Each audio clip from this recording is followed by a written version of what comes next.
Al caer la tarde, dos visitantes llegaron a la ciudad de Sodoma. La luz del día comenzaba a desvanecerse cuando Lot estaba sentado a la entrada de la ciudad, observando el movimiento de personas que entraban y salían. Al ver a los forasteros, algo en su interior se inquietó.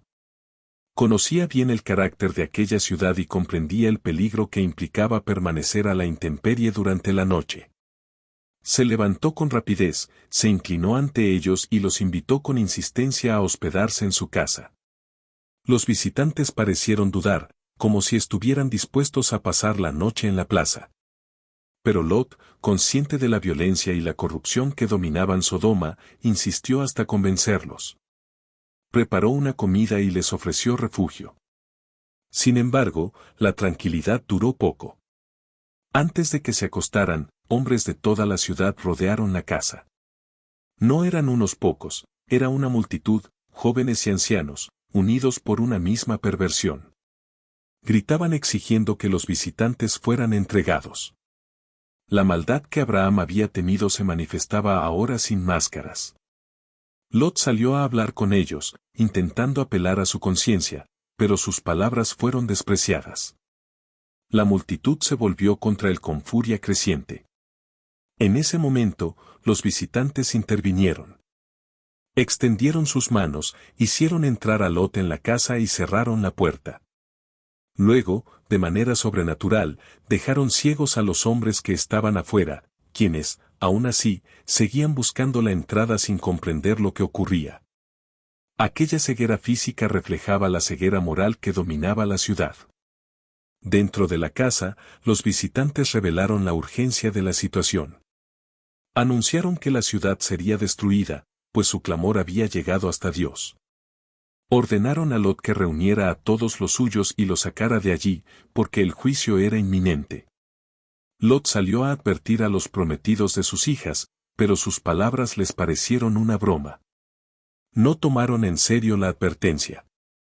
La corrupción había endurecido sus corazones al punto de no percibir el peligro.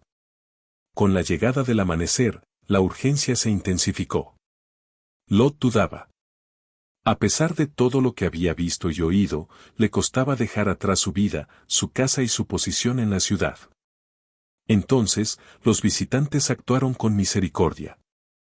Tomaron a Lot, a su esposa y a sus hijas de la mano y los sacaron fuera de la ciudad. No fue solo una huida, fue un rescate. Dios estaba mostrando compasión, no solo juicio. Una vez fuera, recibieron una instrucción clara, debían huir sin mirar atrás, sin detenerse en la llanura. La salvación dependía de la obediencia inmediata. Lot, aún temeroso, pidió refugio en una ciudad pequeña cercana. Su petición fue concedida. Incluso en ese momento crítico, Dios mostró paciencia. Cuando el sol ya estaba sobre el horizonte y Lot había llegado a salvo, el juicio cayó sobre Sodoma y Gomorra. Fuego y azufre descendieron del cielo. Las ciudades, antes llenas de actividad y riqueza, fueron destruidas por completo. Todo lo que representaba seguridad y prosperidad se desvaneció en un instante. La tierra misma fue transformada en desolación. En medio de la huida, la esposa de Lot miró atrás. No fue solo un gesto físico, sino una expresión del corazón. Su mirada reveló apego, nostalgia, una resistencia interior a dejar lo que quedaba atrás. En ese instante, quedó convertida en una estatua de sal, un testimonio silencioso de lo que ocurre cuando el corazón permanece anclado en aquello que Dios llama a abandonar. Abraham, desde lejos, observó el humo que subía de la llanura como el humo de un horno. Las ciudades habían desaparecido. Sin embargo, Dios se acordó de Abraham y, por causa de él, libró a Lot de la destrucción. La intercesión del capítulo anterior encontraba ahora su eco en la salvación de una familia. Lot y sus hijas terminaron viviendo en una cueva, temerosos de las ciudades. La seguridad urbana había desaparecido, ahora habitaban en soledad. En ese contexto de miedo y aislamiento, las hijas de Lot tomaron una decisión equivocada. Creyendo que no quedaba futuro ni posibilidad de descendencia, actuaron movidas por el temor y la desesperación. Engañaron a su padre y concibieron hijos de él. De esas uniones nacieron dos pueblos que tendrían un papel complejo en la historia futura. Génesis 19 es un capítulo duro y sobrio. Muestra hasta dónde puede llegar la corrupción humana y cuán devastadoras son sus consecuencias. Pero también revela la misericordia de Dios, que rescata aun cuando hay dudas, que actúa incluso cuando la fe es débil, y que recuerda a los suyos por causa de las promesas hechas. Este capítulo contrasta dos ciudades destruidas con una familia salvada, no por mérito propio, sino por la gracia divina.